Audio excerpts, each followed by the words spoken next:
सद्गुरु सच्चिदानंद रूपा नमो सद्गुरु भक्त कल्याण मूर्ती नमो सद्गुरु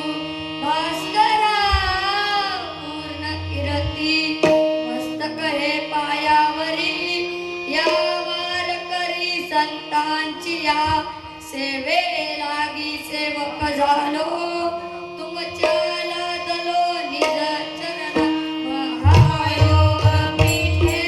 देवी मरत्न परम पुंडरीकाय दातो मोदित्र समागत्य तिष्ठन् ब्रह्मानंद कन्दं परब्रह्मलिङ्गं हरे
पांडुरंग करू प्रथम नमन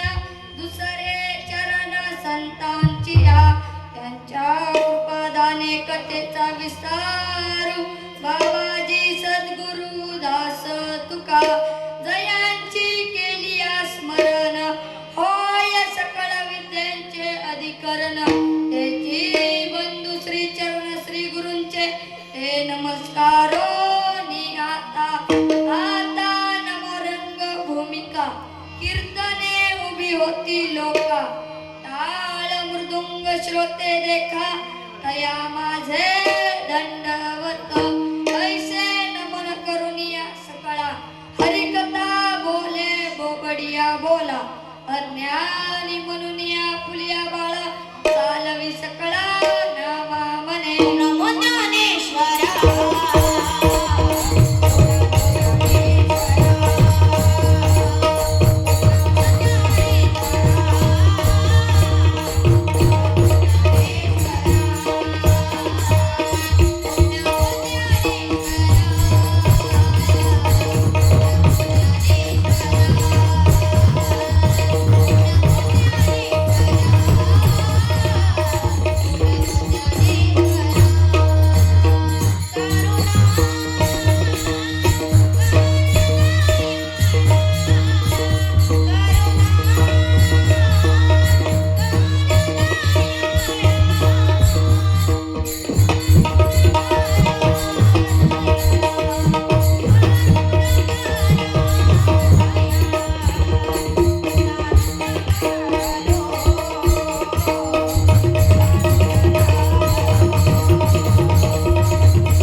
बोलतो वचनी अति भाविका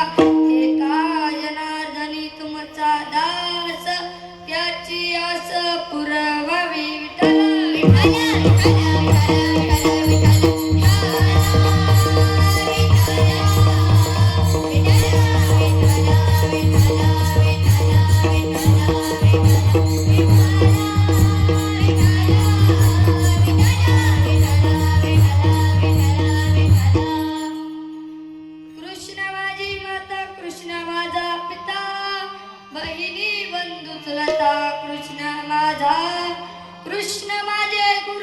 कृष्ण माझे तारू उतरी पैल तिरुभव नदीचा आनंद कंद सचिदानंद घन परात परपूर्ण परब्रह्म प्रकाश भगवान परमात्मा आणि त्या भगवान परमात्म्याच्या कीर्तन रूपी सेवेसाठी घेतलेला अभंग कोणाचा आहे म्हणाल तर पांडुरंग रायाचे एक अनिष्ट भक्त आळंदी पंढरीची पायी वारी करणारे एक महान वारकरी संत की ज्यांच्या